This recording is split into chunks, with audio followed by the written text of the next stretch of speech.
మహంకాళి అమ్మవారి విషయంలో రాజకీయాలు సరికాదని మంత్రి తలసాని శ్రీనివాస్ యాదవ్ స్పష్టం చేశారు. ప్రజల మనోభావాలు దెబ్బతినేలా వ్యవహరించకూడదన్నారు.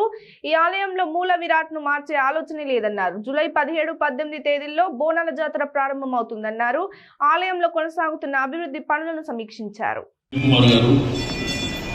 డిప్యూటీ కమిషనర్ రామకృష్ణ గారు, అసిస్టెంట్ కమిషనర్ కృష్ణ గారికి, ఈఓ మనోహర్ రెడ్డి గారు,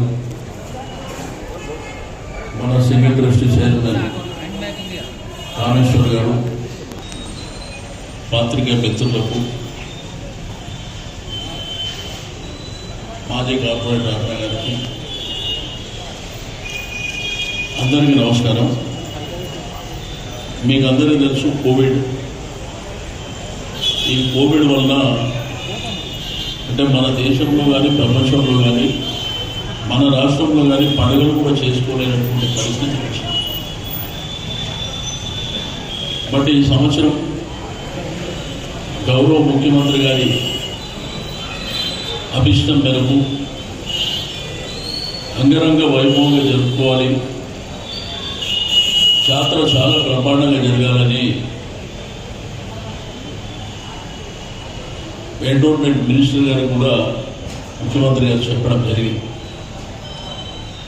అయితే ఈ యొక్క బోనాల జాతర మనందరికీ తెలుసు, యావత్ తెలంగాణనే కాకుండా భారతదేశం ప్రపంచాన్ని కూడా ఆకర్షించే విధంగా జాతర జరుగుతుంది.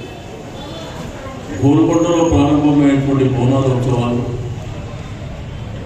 సికింద్రాబాద్ ఉజ్జయిని మహాకాళి దేవస్థానం, అదేవిధంగా లాల్ దర్వాజా, గౌరీపుర, అఖండ మాదన్న అన్ని దేవాలయాలకు మరి చాలా బ్రహ్మాండంగా 2 రోజుల కార్యక్రమం కింద జరుగుతుంది, మనందరికీ తెలిసింది. అయితే ప్రధానమైనటువంటి జాతర మాత్రం ఇక్కడ సికింద్రాబాద్ ఉజ్జయిని దేవస్థానంలో కొన్ని లక్షలాది మంది భక్తుల సమక్షంలో పూజలు పురస్కారాలు జరుగుతాయి, మనందరికీ తెలుసు. పవిత్రమైనటువంటి బోనాలు, ఘటాల ఊరేగింపులు. కాబట్టి ఈ పవిత్రమైనటువంటి జాతర దృష్టిలో ఉంచుకొని ఈ మధ్యకాలంలో ఈ దేవాలయానికి సంబంధించినటువంటి కొన్ని అంశాల విషయంలో రోజు మనం పత్రికల్లో అక్కడిక్కడ చూస్తున్నాం. అవన్నిటికీ ఫుల్ స్టాప్ పెడుతూ గర్భగుడికి సంబంధించి ఏ అంశాలను కూడా టచ్ చేయమని చెప్పి నేను ఈ సందర్భంగా తెలియజేస్తా ఉన్నాను. కొంతమంది మూర్ఖులకు అర్థం కాదు. దేవాలయం అయినప్పుడు